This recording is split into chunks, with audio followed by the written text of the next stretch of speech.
Jim, turn face to the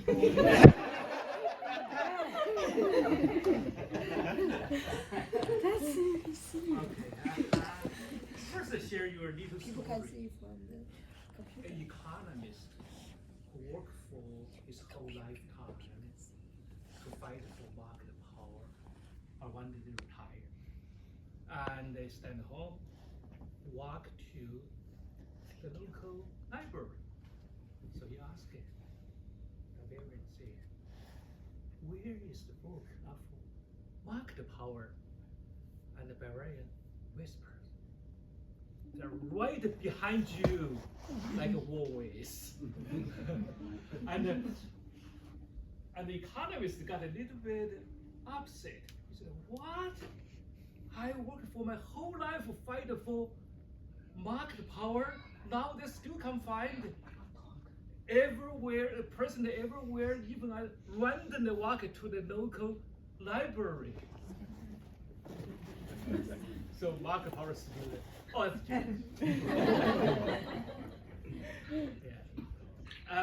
yeah. I feel market power is this like 20 years ago when I walked in this building. And one indicator, I checked the Henry Hub index. When I was walking this office, that is $7 in February, but now last month's average is about $3. Yesterday I was training course talk about the relationship between the gas price and the electricity price. Fuel cost is the most important part of the electricity price times heat rate, and you can come up with number, right? So I said, "Hey, I got to do some good things." Why the price only got half? so that's why. Yeah. So I should say I'm incredibly fortunate to have this opportunity to work for the for the FERC. I appreciate all the people before talk. My boss's boss, my boss's boss. Thank you very much, and more a lot of people. Yeah. I think I'm very fortunate. So from the beginning and with Billboard, and where I was in the Enron investigation. I think that's really what brought me to FERC. We work for the Enron investigation. Later on, you have the merger guideline. You have a Duke investigation. Now recently, we have same marketing. It's a funny name. And now I feel the market power is less than before. Henry Hub price going down, HHI going down, and the competition going up, and we have more and more original organization, and than before. We have like a EIM exchange market, and they have all different names. The one funny name is they say it's the market, but it's not a real market. It seems like a market. That's really funny. Yeah. So I'm very fortunate to working for, and got everything here. Get some good things done as a team with all of you, and I appreciate that. Everybody giving me that right to be here, and I think that's what I want to say. Is I appreciate everybody's help, and I still say my old friends here, and Emery, and Deborah, and many other people here, and the new friends, Jack, Byron, and like the Polo, it's a kind of new friend. Got a good friends here. I'm so fortunate. So I think I thank you everybody. I think that's all I want to say, but I want to open question to the floor. And if and if you have any questions, ask me. But first, I would answer the question Emery gave me. That's his assignment. It's Wesley, Gordon, my sons, Eugene. You have to talk about a little story. Because long time ago, I talked to him from China to here. He still remember. He said, that's a funny story. If you can talk about a little bit in your retirement party. I said, okay, yeah. So I just gave like a short version because I'm planning. If you want to see the detail, in my future book.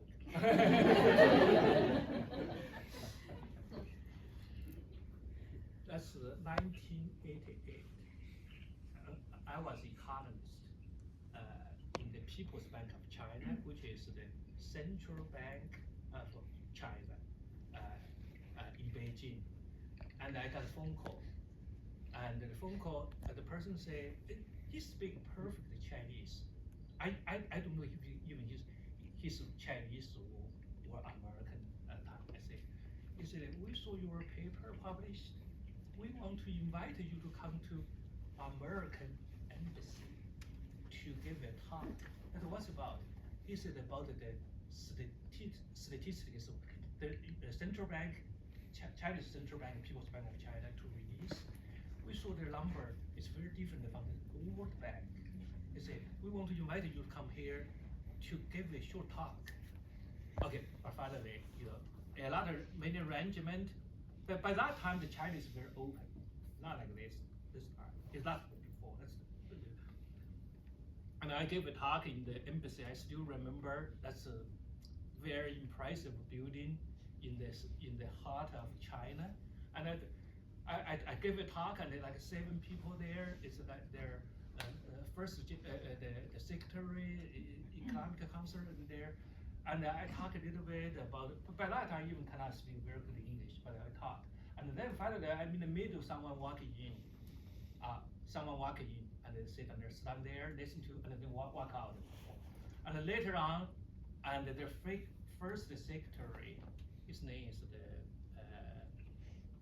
Robert Luke, and he called me. He said, I'm the first secretary in embassy, and we invite you to go to Federal Reserve Bank in San Francisco as the economist. What?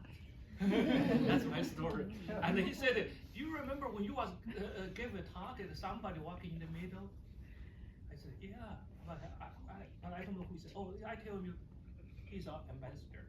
His name is Winston Lord. Winston Lord, he is like, he was the ambassador for quite a while. He has a fancy history. He accompanied President Nixon and Kissinger to visit China very early, 1982, 1972, to open up China. He was there. His wife is Chinese, and his Chinese member, and he can speak good Chinese. And so he made a decision. He used to talk to the president of the Federal Reserve Bank, San Francisco. His name is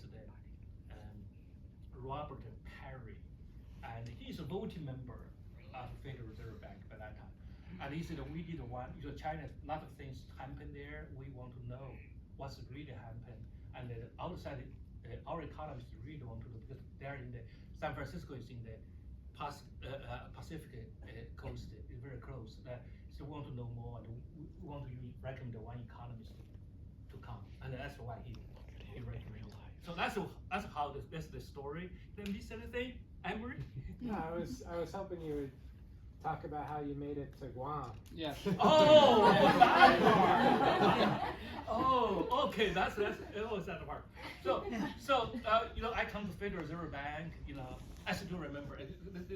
I still remember. I first time published my article in the Wall Street Journal, and I got a call, and from the not the 11th floor here, their top floor, it's like 8th floor, and in the Market 101, that's Federal Reserve Bank, and they call, and they said, oh, I'm the president of this building, and they invited you to have the lunch together. So I went upstairs, and then we have some my name Eugene is coming from him. By that time I used Yunqi. He said nobody can pronounce your name, Yang Qi or Yunqi. So one classmate is Eugene. I got the name. Federal Reserve Bank voting member. And the you probably know, Jack, you probably know this Winston Nord. He was assistant secretary of state later on, and he's quite a character. We still have some contact with him. And okay, so later on, as a lot of things I meet when I Federal Reserve Bank, the next door is another economist. His name is Milton Friedman. Does anybody know? Nobel Prize winner. And there's no free lunch in the world, right? He's next to me, and one day he invited me to his San Francisco home, and they say, you need to get education in this country. I said, I got an education in China. No.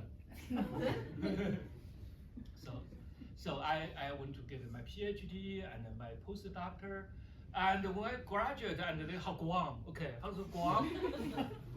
And one of my supervisor, he has a good relationship with.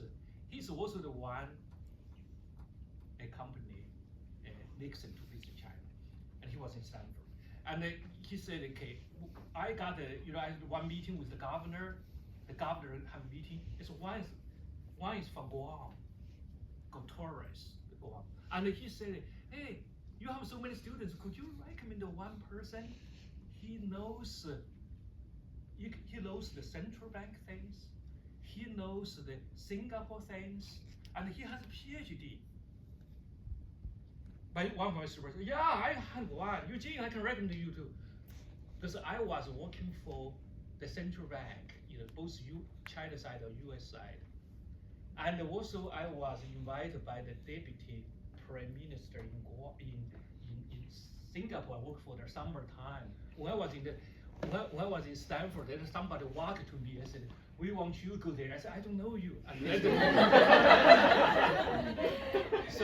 So I was in Singapore, and actually he tried to stay in Singapore. He's the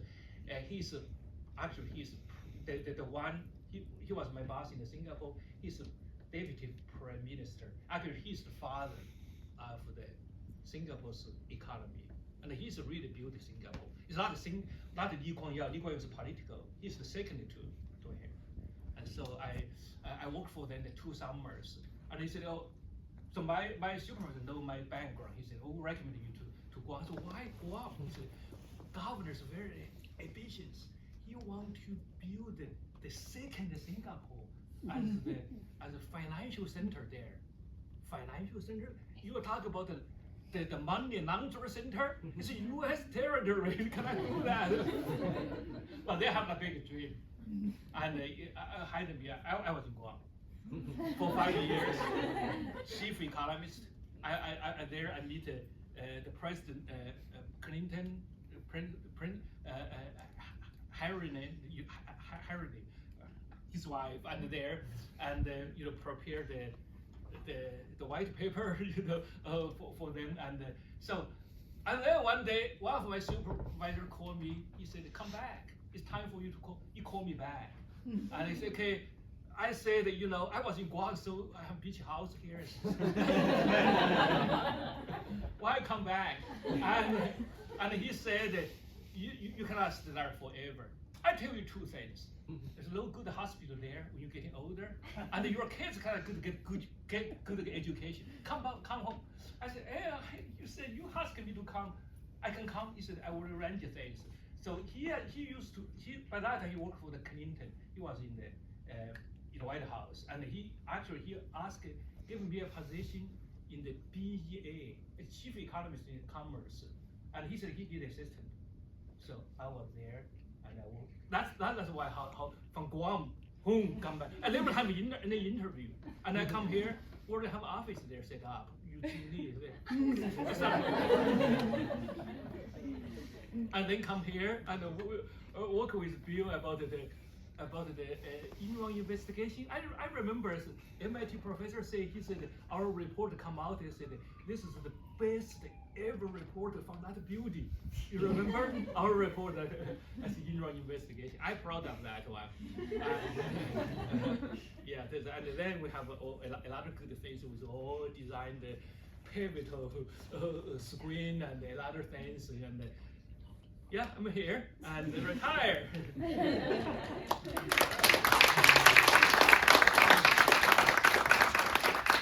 Well, I know, I think a few people still want to sign, but I will